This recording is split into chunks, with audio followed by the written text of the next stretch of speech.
Venezuela. And here's the video that Chairman played before. Venezuelans, they're fleeing Marxism. They're hungry. The average Venezuelan weighs 15 pounds less because of lack of food. We know that Chavez has destroyed the country. They make it to Ecuador. They're tired. And then they encounter that the United States, which is the beacon of hope, is offering this program to become a drag queen. So I think there's something wrong with that picture. And I'm not sure if we can play it again, but I just wanted your opinion. Well, that particular program was a State Department program.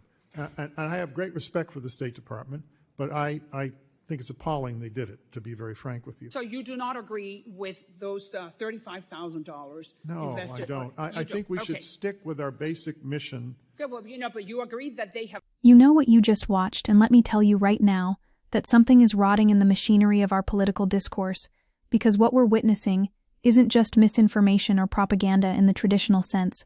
We're seeing the weaponization of human desperation as theater, the deliberate construction of a moral panic that feeds on ignorance, and the manipulation of genuine humanitarian crisis to score cheap political points while millions of people suffer. This clip that's gone viral because of course it has, because outrage is the currency of our attention economy, shows us Representative Maria Salazar presenting what she frames as an unconscionable scandal, taxpayer dollars, allegedly spent teaching Venezuelan migrants fleeing authoritarianism to become drag queens. And before we even dissect the factual bankruptcy of this claim, we need to understand what's happening here at the structural level, because this is not just about one misrepresented program or one inflammatory soundbite. This is about the entire architecture of conservative culture war politics in December 2025, and how it functions as a smokescreen for the utter abandonment of coherent immigration policy, while actual human beings are caught in the crossfire. Since the start of the Venezuelan migration crisis in 2017, the U.S. government has provided more than $383 million in humanitarian and development assistance for the more than 500,000 Venezuelan refugees and migrants and their host communities in Ecuador, and within that massive humanitarian response encompassing everything from emergency shelter to healthcare to water sanitation to protection for vulnerable populations, protection for vulnerable groups including survivors of gender-based violence, children and adolescents, LGBTQI+ persons, and indigenous people, was explicitly listed among the programs funded by the State Department and USAID. Let me be absolutely clear about what we're dealing with here, because the deliberate conflation of comprehensive humanitarian assistance that includes protection for LGBTQ individuals with some absurd caricature about teaching people to become drag queens is intellectual dishonesty of the highest order. It is the kind of bad faith argumentation that corrodes democratic discourse at its foundation, and we should name it as such without hesitation. The conservative playbook here is transparent to anyone paying attention, and we've seen it deployed with increasing sophistication and cynicism over the past decade. Take a genuine humanitarian crisis. In this case, 13.5 million people face critical humanitarian needs, and 5.6 million face severe humanitarian deprivations in Venezuela, according to humanitarian surveys. Then identify any aspect of the response that includes marginalized communities, particularly LGBTQ people. Strip away all context about protection services for vulnerable populations fleeing violence and persecution. Reframe it through the most sensationalized lens possible, and weaponize it as evidence of woke excess and misplaced priorities. This is the same methodology that turned diversity, equity, and inclusion programs, which are evidence-based interventions designed to address systemic inequities, into a boogeyman called DEI, that somehow became synonymous with reverse discrimination and the destruction of meritocracy in conservative discourse. Some of these laws also target diversity, equity and inclusion programs (DEI) in K-12 schools, higher education and the workplace, as Republican legislators have pushed restrictions across the country. What makes this particular instantiation of culture war politics so insidious and so dangerous is the way it exploits genuine suffering for political theater, because let me be absolutely clear about something. Immigrants today are 60% less likely to be incarcerated than native-born Americans, according to research from the National Bureau of Economic Research, yet the Republican candidate, former President Donald Trump, has largely succeeded in setting the terms of the debate, hammering away at his Democratic rival, Vice President Kamala Harris, with hyperbolic claims that she supports open borders and false accusations that the U.S. is experiencing a wave of violent crime committed by migrants. Trump's immigration rhetoric relies increasingly on lies, misinformation, and racist stereotypes. This context matters enormously, because the viral clip we're examining doesn't exist in isolation. It's part of a coordinated narrative architecture designed to paint immigration itself, and particularly humanitarian responses to immigration, as fundamentally illegitimate and corrupted by progressive ideology. The timing of this controversy is no accident either, because the Trump administration can't immediately revoke the deportation protections and work permits of hundreds of thousands of migrants from Cuba, Haiti, Nicaragua, and Venezuela, who entered the U.S. legally under a Biden-era program. A federal judge ruled in recent months, with courts blocking Trump administration attempts to terminate the CHNV parole program that allowed to fly to the U.S. after securing a sponsorship from U.S.-based individuals for over 500,000 people. When your political project depends on manufacturing maximum outrage about immigration and the courts keep blocking your most draconian enforcement measures, you need fresh ammunition for the culture war. You need stories that can go viral, that can generate that visceral disgust response, that can make people feel like their tax dollars are being wasted on frivolous nonsense while hardworking Americans struggle. The drag queen angle is perfect for this purpose because it activates multiple layers of conservative anxiety simultaneously: immigration skepticism, homophobia, and transphobia, dressed up as concern about appropriate uses of government funds, resentment about taxation and spending, and this nebulous sense that traditional values are under assault by cosmopolitan elites who don't understand or respect real America. But here's what should genuinely appall us beyond the obvious dishonesty of the framing. The Biden administration has actually moved dramatically rightward on immigration policy in ways that should concern anyone who cares about human rights and due process. Biden and the Democratic leadership changed its approach to immigration, focusing heavily on enforcement, restrictions, and punishments, a strategy at times indistinguishable from the Trump administration. Their positions have moved significantly to the right, in part due to Republican attacks and changing public views on border security. According to reporting from NPR, the administration won't extend legal permissions for certain migrants from Nicaragua, Cuba, Venezuela, and Haiti, provided through a temporary humanitarian program, essentially forcing hundreds of thousands of people who came legally through approved channels into potential legal limbo. This is the actual scandal. The way that relentless right-wing pressure and bad faith attacks have pushed Democratic immigration policy toward increasingly punitive enforcement-first approaches that abandon the very people who followed the rules and came through legal pathways. And you want to talk about appalling uses of government resources? Let's talk about the reality of what this USAID administrator is actually agreeing was inappropriate, because when you dig into the actual programs being discussed here, we're talking about allowing more than 109,000 people to access to financial services and benefiting more than 12,000 with entrepreneurship and employment opportunities through economic inclusion projects in Ecuador and Peru, designed to help Venezuelan migrants integrate into host communities. The programs worked with credit unions and financial institutions to provide job training, small business development support, and pathways to economic self-sufficiency. This is exactly the kind of integration support that conservatives claim they want, teaching migrants to be economically independent, to contribute to their communities, to not rely on government assistance. But the moment you can take one aspect of broader protection services for vulnerable populations and turn it into culture war clickbait, suddenly the entire humanitarian apparatus becomes suspect. The broader context of Venezuelan migration that's completely erased in this viral clip reveals the moral bankruptcy of this entire line of attack, because we're talking about people fleeing what is genuinely one of the worst humanitarian catastrophes in the Western Hemisphere in recent decade. 7 in 10 Venezuelan households turn to alternative strategies to feed their families, while half of those with serious health problems did not receive medical attention in 2024 due to the country's collapsed health system, according to humanitarian surveys. When Representative Salazar says Venezuelans are fleeing Marxism and are hungry and tired, she's absolutely correct about the severity of the crisis. Nearly 25% of the population of Venezuela has left home and sought refuge abroad. Nearly 7 million Venezuelan refugees live in other countries. This is a diaspora crisis on a massive scale. But then to turn around and weaponize that suffering by mischaracterizing humanitarian assistance programs as some kind of woke indoctrination scheme is grotesque. It instrumentalizes trauma for political gain while offering no actual solutions to the underlying crisis. The cognitive dissonance required to maintain this position should give anyone pause, because conservative politicians want to have it both ways. they want to invoke Venezuelan suffering as evidence that socialism doesn't work, using the humanitarian catastrophe as a talking point against left-wing economic policies.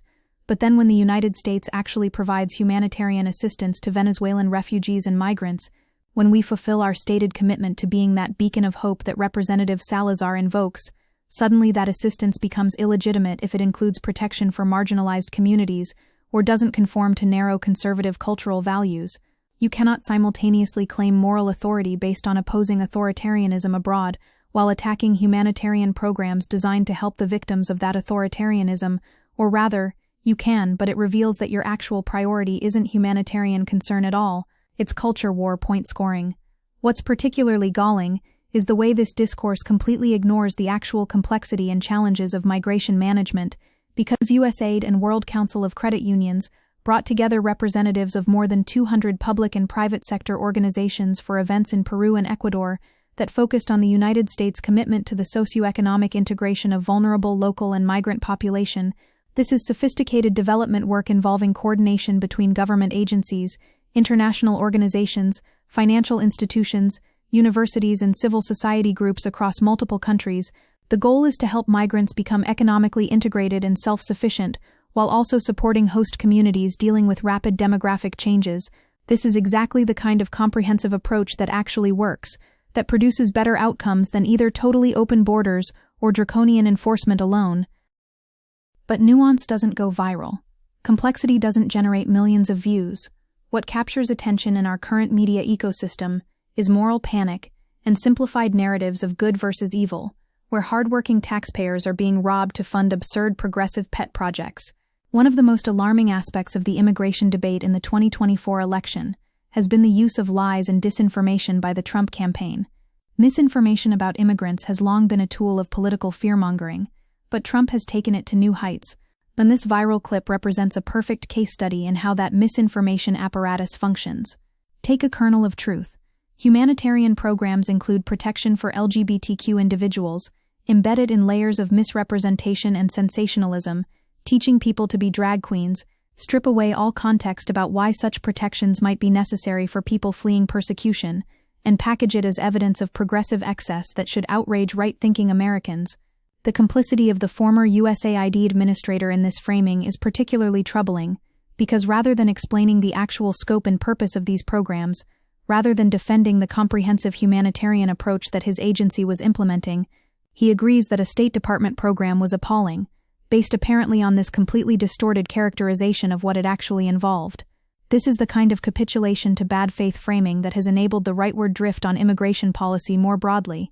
When even officials who should know better, and who should have the institutional knowledge to push back against mischaracterization instead validate conservative outrage, you get a political environment where thoughtful humanitarian policy becomes impossible. We need to talk about what's actually at stake here beyond this one viral moment, because DHS rescinded the Biden administration's extension of the Venezuela TPS designation, meaning 348,202 recipients will be stripped of their status under Trump administration policies, with potentially some 700,000 Venezuelans will lose their work authorizations and face deportation if they are unable to acquire another legal status. This is the real consequence of the political environment created by these culture war attacks. Actual human beings who came legally, who have been working and contributing to American communities, who fled authoritarianism and humanitarian catastrophe, are now facing deportation back to conditions of severe deprivation, because the entire discourse around immigration has been poisoned by misinformation and cynical political exploitation. The progressive response to this cannot be defensive equivocation or incremental policy tweaks around the margins. It has to be a full-throated defense of the principle that humanitarian assistance should be comprehensive and should include protection for the most vulnerable populations, including LGBTQ individuals who face particular persecution. Progressives reject Republicans' cynical attempt to imperil the lives of people seeking safety. We call on our Senate Democratic colleagues to stand up for immigrants and the allied communities who sent us to Congress, as the Congressional Progressive Caucus has stated, and this kind of moral clarity is exactly what's needed, rather than the cowardly capitulation we saw from the USAID administrator in this clip. The architecture of this manufactured controversy reveals so much about how conservative culture war politics functions in 2025. Immigration is a part of U.S. culture wars. Enter a new wave of culture war issues to put Republicans and Democrats at odds. anti-transgender policies, wokeness, diversity, equity and inclusion programs, critical race theory, immigration. These issues are deliberately bundled together to create a comprehensive narrative of traditional America under assault by progressive elites, and immigration becomes the vehicle through which all of these anxieties can be channeled. The drag queen framing isn't incidental. It's designed to activate the same neural pathways as attacks on transgender rights and DEI programs, creating this sense that everywhere you look, woke ideology is corrupting American institutions and wasting taxpayer money. What makes this particularly effective as propaganda is the way it exploits legitimate concerns about government spending and efficiency while completely misrepresenting what that spending actually involves. Because yes, people are right to care about whether tax dollars are used effectively. Yes, there should be oversight and accountability for government programs, but this requires engaging with actual facts about what programs do, rather than sensationalized caricatures. This assistance includes nearly $103 million from the State Department's Bureau of Population, Refugees and Migration, PRM, and over $171 million from USAID for humanitarian assistance to support vulnerable Venezuelans. And when you break down what that money actually funds, emergency shelter, healthcare, water and sanitation, education access, livelihood support, and protection for vulnerable groups, these are not frivolous expenditures. These are the basic building blocks of humanitarian response that align with both American values and international law.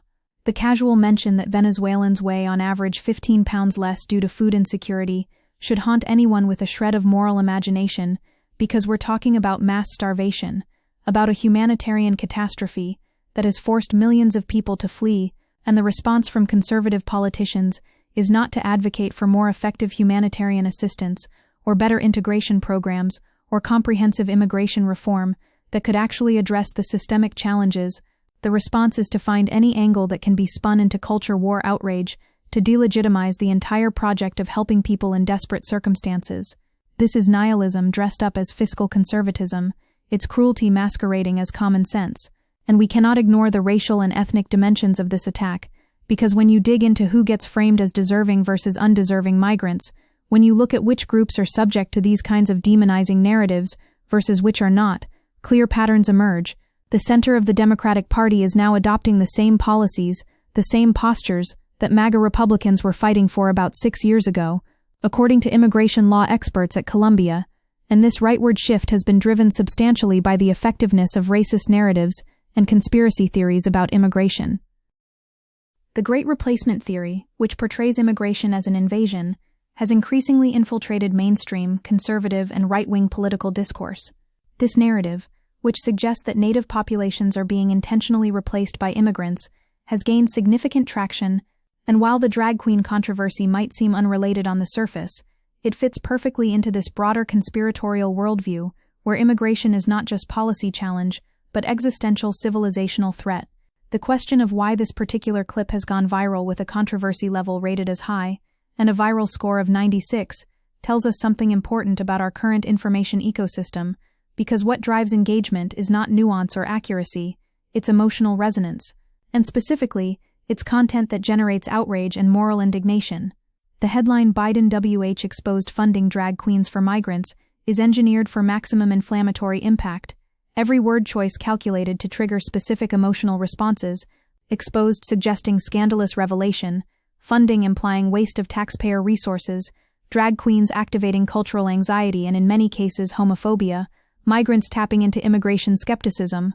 This is not journalism, this is propaganda, and the fact that it achieves viral spread while accurate reporting about the actual complexity of humanitarian assistance programs languishes in obscurity should concern anyone who cares about democratic discourse. We're living through a moment where 80% of adults say they have heard or read statements from candidates or elected officials that immigrants are causing an increase in violent crime in the U.S., according to KFF polling, even though this claim is demonstrably false, and far fewer, 31% report hearing that undocumented immigrants pay billions of dollars in U.S. taxes every year, which is actually true. The information environment is fundamentally distorted. Misinformation spreads faster and farther than factual correction, and bad faith actors exploit this asymmetry ruthlessly. The drag queen controversy is a perfect example of how this works. A lie can travel around the world before the truth can get its boots on, as the saying goes, And by the time anyone has provided context about what these programs actually do, millions of people have already absorbed the narrative that their tax dollars are being wasted on teaching migrants to be drag queens. The structural implications of this for progressive politics are profound, because if we cannot successfully defend comprehensive humanitarian assistance that includes protection for marginalized populations, if we cannot make the moral case for why LGBTQ migrants fleeing persecution deserve protection, if we allow conservative framing to delegitimize any program that doesn't conform to narrow traditional values, then we are abandoning the most vulnerable people to violence and deprivation. This is not hyperbole. This is the actual stakes of these discourse battles. When protection for LGBTQ individuals can be weaponized as evidence of woke excess, those protections become politically unsustainable, and real people suffer real harm as a consequence. And let's be absolutely clear about what Representative Salazar is doing rhetorically in this clip, because she invokes Venezuelan suffering, the hunger, the exhaustion, the fleeing from authoritarianism, to set up moral authority for her critique, but then she suggests that encountering a program that includes LGBTQ support is somehow offensive to that suffering, as if Venezuelan migrants couldn't possibly include LGBTQ individuals themselves, as if protection for gender and sexual minorities is somehow incompatible with addressing economic deprivation. This is a false choice. It's a manufactured conflict between different dimensions of humanitarian need designed to make comprehensive protection seem absurd or excessive. The reality is that LGBTQ Venezuelans face particular persecution, both in Venezuela and often in transit and host countries. They are among the most vulnerable populations, and excluding them from protection services would be a betrayal of humanitarian principles.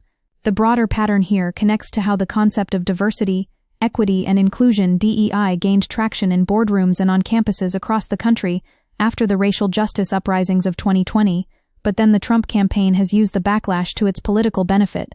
Kamala Harris is for they them, Trump is for you, says the voiceover of a viral Trump ad. This is the same playbook. Take programs designed to address systemic inequities and protect marginalized populations, strip them of all context, reduce them to culture war slogans, and weaponize them as evidence that Democrats care more about identity politics than about ordinary Americans. It's intellectually dishonest but politically effective because it taps into real anxieties about economic security and cultural change while redirecting blame away from the actual sources of economic inequality and toward vulnerable scapegoats. What should terrify anyone committed to justice and human rights is how effectively this strategy has worked to shift the entire political spectrum rightward on immigration. In the last 6 months, Biden issued a number of executive actions that mimic those from the Trump administration, including limiting most asylum petitions at the U.S. southern border, using the same legal authorities that progressives rightly condemned as cruel and lawless when Trump deployed them. This is what happens when you let bad faith actors control the narrative, when you capitulate to manufactured outrage rather than defending principled positions. You get a race to the bottom where both parties are trying to prove who can be tougher on immigration, who can be more restrictive, who can pander more effectively to nativist sentiment, and the people who pay the price are the most vulnerable human beings caught in the middle of geopolitical catastrophe. The question that should be animating progressive response is not how do we make humanitarian assistance more palatable to conservative critics, because that's a fool's errand. There is no version of comprehensive humanitarian protection that won't be attacked as woke excess by bad faith actors looking for culture war ammunition. The question should be how do we build political power sufficient to implement the policies that align with our values, despite that opposition? How do we construct counter-narratives compelling enough to compete in a distorted information environment? How do we organize communities and build coalitions capable of defending the most vulnerable people, even when it's politically difficult? This requires moral courage that has been in distressingly short supply from Democratic leadership on immigration issues. The spectacle of watching this former USAID administrator agree that State Department programs were appalling, based on what appears to be a completely misleading characterization, should galvanize outrage from anyone who cares about honest governance, because this is a person who should have the institutional knowledge and technical expertise to push back, who should understand the actual scope and purpose of humanitarian programs, who should be defending the comprehensive approach his agency implemented. But instead he validates conservative framing, either because he genuinely believes it, which would be alarming, or because he's trying to curry favor or avoid controversy, which would be cowardly. Either way, it represents a failure of leadership at precisely the moment when clear moral witness is required. What we're watching in real time is the construction of a permission structure for abandoning humanitarian obligations, and that should chill anyone who understands how these dynamics work, because once you've established that certain populations are illegitimate objects of concern, once you've made it politically toxic to defend comprehensive protection for vulnerable groups, once you've successfully stigmatized humanitarian assistance as woke excess, you create space for increasingly draconian policies. Items number 1 and 2 in the 2024 Republican platform are seal the border and stop the migrant invasion, and carry out the largest deportation operation in American history. This is not hyperbole or slippery slope fallacy. This is the explicitly stated agenda, and manufactured controversies like the drag queen panic provide ideological cover for policies that will tear families apart and deport people to life-threatening conditions. The path forward requires rejecting this entire framing root and branch. It requires saying clearly and without equivocation that comprehensive humanitarian assistance, including protection for LGBTQ individuals, is not just defensible, but morally necessary, that diversity, equity, and inclusion programs address real systemic inequities rather than representing reverse discrimination, that immigration is not invasion, but human migration in response to crisis and opportunity, that the complexity of managing migration in a globalizing world requires sophisticated policy responses rather than draconian enforcement and xenophobic rhetoric. This means being willing to lose news cycles, being willing to be attacked as out of touch or too woke or soft on immigration, because the alternative is complicity in cruelty and the abandonment of our most fundamental values. Every moment we spend on defense, playing by rules established by bad faith actors, is a moment not spent on offense, not spent making the affirmative case for why comprehensive humane immigration policy is not just morally right, but practically necessary, not spent organizing communities and building power sufficient to implement that policy despite opposition.